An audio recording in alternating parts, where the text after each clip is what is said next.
I grew up in a small town in Michigan, Saginaw, Michigan. I had always played in punk bands, metal bands, any kind of band that I could find and keep myself occupied. There was a point, like right after high school and college, I just felt like I wasn't really getting anywhere. I had played all of those venues that I could play and played with all the musicians in the area. So one day, I happened to get an email from this band in Los Angeles saying that they needed a drummer. And I was like, Los Angeles? It's kind of far, I don't know, you know. And then I was like, yeah, why not? So I flew out, I met with the band. Seemed okay, you know. Of course, it was like, we're working with this producer, and we got this tour lined up. Sure. Anyway, so I went back home. I was like, Mom, moving to California. I had $700.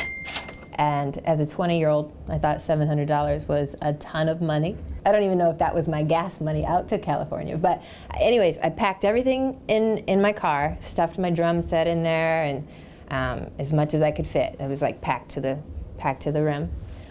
Drove out to LA. The band that I went out there for ended up, of course, not being anything that they had told me they were. So now I'm out in LA, I'm by myself, I'm 20. I was staying with the person in that band that I now quit. So I was homeless for a while, but I was not gonna tell my mom that, wasn't gonna go home. Homeless, I got a gym membership so that I could stay fresh. Homeless, even though homeless, you have to stay clean, right? So got a gym membership to take a shower every day at the gym. And I ended up getting this waitressing job, and one of my coworkers there, she was like, do you know so-and-so? My husband is a keyboard player, and you have to know this guy. You have to know this guy. He puts together all the backing bands, all the hired musicians for all the touring bands. I was like, no, I don't know him. Can I get his number? Sent my resume to this guy, didn't hear anything back. I'm waitressing, this terrible job. A year and a half later, maybe, I got a call out of the blue from the guy. Kelly Osbourne is looking for a female drummer. And can you do this audition, blah, blah, blah. So I'm sitting there and I'm like, Kelly Osbourne, why does that? Ozzy's daughter? I practiced the song over and over and over, of course. And I went to work that day as a waitress. And then my audition was like right after.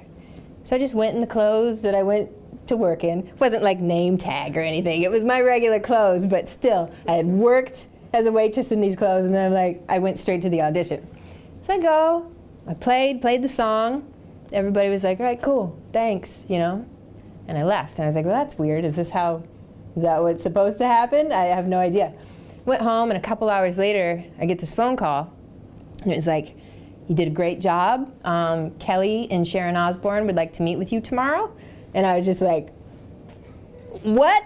So I walked in, and then here come all these MTV cameras, and I'm like, okay, you know.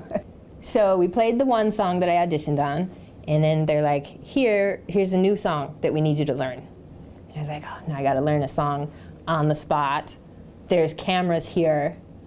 Everybody's here, right? So I focused, I sat down on the floor next to the monitor, listening to the song. MTV guy is like zooming in on my face, and I'm like, oh my God, I can't concentrate on learning these drum parts right now. I'm so stressed out. And meanwhile, like, nobody's telling me anything. I'm like, am I still auditioning? Like, I have no idea. Learn the song, and then I hear, hello, and I look, and Kelly's coming in, and you know, so I met her, and then we kind of just hung out. We played the song a couple times, and then someone just came over and handed me like W-9s, like all the tax forms. What does this mean exactly? I was like, do I have a job? They're like, yeah, you're the new drummer. So do I need to call my boss and tell her I'm not coming in at some point? They're like, yeah, you need to call your boss today and tell her you're not coming in. Like that same night, then they handed me this sheet of like, it was, I think, September or October at the time, and I had this schedule through February, and it was just like, got the job, next week I'm on the Tonight Show, followed by my first like huge show at the Nassau Coliseum in New York with Queens of the Stone Age and like Travis Barker and all these people.